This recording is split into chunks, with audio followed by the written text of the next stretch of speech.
How's it guys, it's Scotty here with the 2NZ BMW, finally making an appearance here. Can't thank Real Estate Fullindenzo enough for helping us build this car. It's awesome to drive, it's pretty much dialed in straight from the first lap, so stoked as to be here and can't wait to get into it.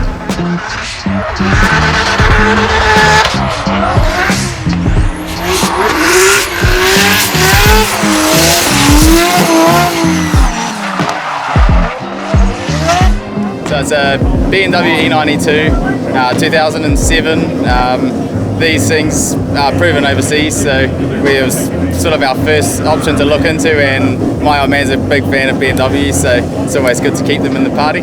So we're running the Toyota 2NZ motor. Motor's fully built, it's got the Borg Warner turbo on it that Brian from NDT has tried and tested, and it works perfect.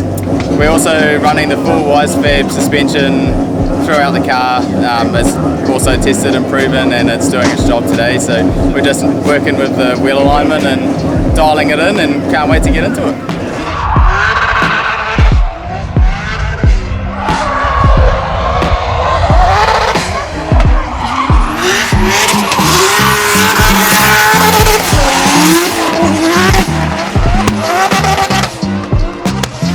So with how much work and time has gone into building this car, there's a lot of dollars in it, so it can be a bit nerve-wracking throwing it in as hard as you can, but you have to. All the drivers here are very highly talented, so there will be no holding back. Danny Boy Custom Paint Shop, they've done an awesome job of making this thing look pristine. It looks great on track, it blazes the tyres, can't be more stoked.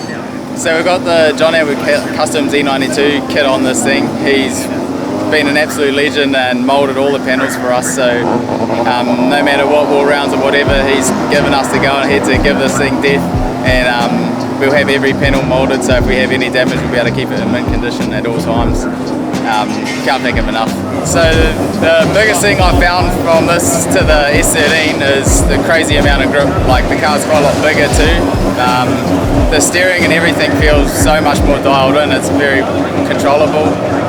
We're running the 6-speed sequential RTS 660 gearbox, and can't fault it yet. It's awesome just being able to pluck gears. Driven my whole pro career in the S13, done all my pro sport in the S13, and it just never really was quite up to the spec to do the job here, and it was getting a bit tired. So the BMW's an awesome new toy to learn. It might take us a track day or two to get used to, but we're going to throw it in as hard as we can from day one and hope for the top step.